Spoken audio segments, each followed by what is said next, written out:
This is The Download from Sounds Profitable, your daily source for the essential news in the business of podcasting. I'm Gavin Gaddis.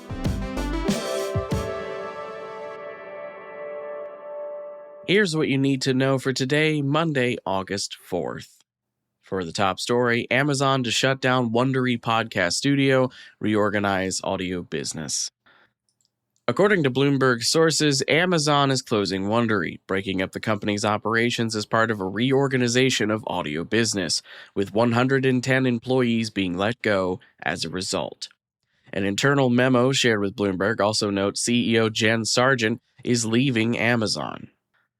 Teams working on Wondery Plus and narrative content in general are now reporting to Audible as narrative content is folded into that brand, including Chief Content Officer Marshall Louis moving into a new role at Audible. Personality-driven podcasts such as celebrity chat shows like the Kelsey Brothers in the Heights are to become part of a creator services team. The advertising and sponsorship side of Wondery will be formed into a new team that does similar work across both Amazon Music and creator-focused content. The anonymous source tells Bloomberg that the Wondery brand will continue existing on certain podcasts, and the Wondery Plus app is expected to continue for the foreseeable future. Next up, after loss of federal funding, the Corporation for Public Broadcasting is to shut down operations. The Corporation for Public Broadcasting has announced they are shutting down after loss of federal funding after nearly 60 years in service. Employees are expected to see their terms of employment finish out with the end of the fiscal year on September 30th. A skeleton crew will remain to finish closing down operations through January of 2026. While PBS and NPR as overall organizations are expected to continue as they only got a fraction of their budget from federal funding, individual public media stations that received a significant amount of funding from the Corporation for Public Broadcasting will now be largely reliant on direct contributions from viewers to stay in operation. Next up, SiriusXM reports drop to 33 million paid subscribers, strengthen podcasting. MSN reports SiriusXM's Q2 report. While the 33 million paid subscriber number is technically down from last quarter, it's worth noting it is the fifth consecutive quarter of improvement for the company. For example, SiriusXM shed 100,000 paid subscribers in Q2 of 2024, which by comparison, Q2 of 2025, they only lost 68,000 subscribers. Podcast performance remains a highlight, with revenue up nearly 50% year over year, attributed to expanded video and social monetization.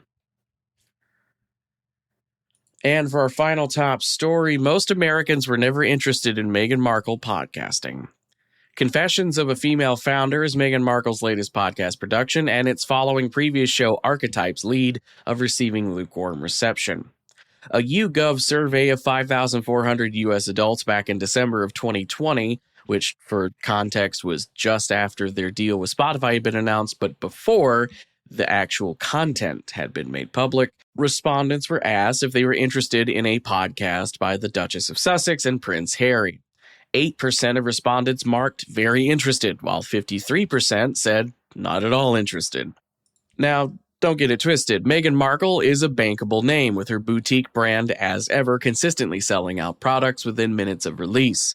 Yet the YouGov survey stands as a reminder of the importance of purpose and clear intent.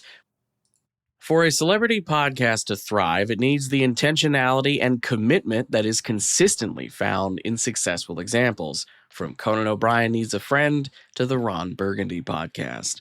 Simply putting someone famous in front of a mic is not itself a full recipe. As for the rest of the news, Sounds Profitable's very own Brian Barletta is the guest in today's episode of the PodBiz podcast, discussing sustainable podcast growth, building industry transparency, and the future of audio as a media platform. Rain News has coverage of Driving to Action, the third part of Sounds Profitable's The Advertising Landscape Study, this one highlighting actions taken by respondents who consume podcasts on a near-daily basis.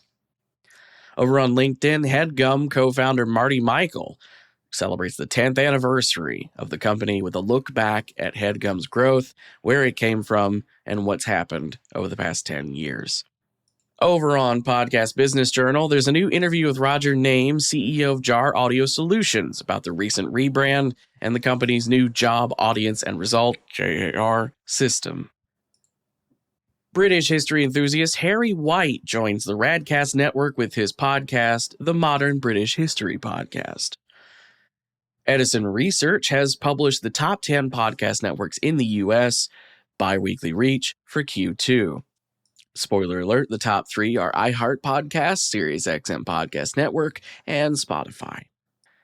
And I want to end out today with something a little fun. So, James Cridlin over at Pod News has a release detailing the misadventure of Brazilian author Camila Fremder, who accidentally walked into the wrong studio of a similarly named podcast to the one she meant to appear on, and she's still committed to a 44-minute interview anyway. Wild to see an example of Midwest politeness happening in Brazil. Be sure to check out the links to every article I've talked about using the link you can find right in your podcast listening app in the description. Or you can go to soundsprofitable.com and click on the download section to find all of the episodes and all of the links. You could even subscribe to the newsletter while you're there. The download is written and produced by myself, Brian Barletta, and Tom Webster. For Sounds Profitable, I'm Gavin Gaddis. Download us again tomorrow.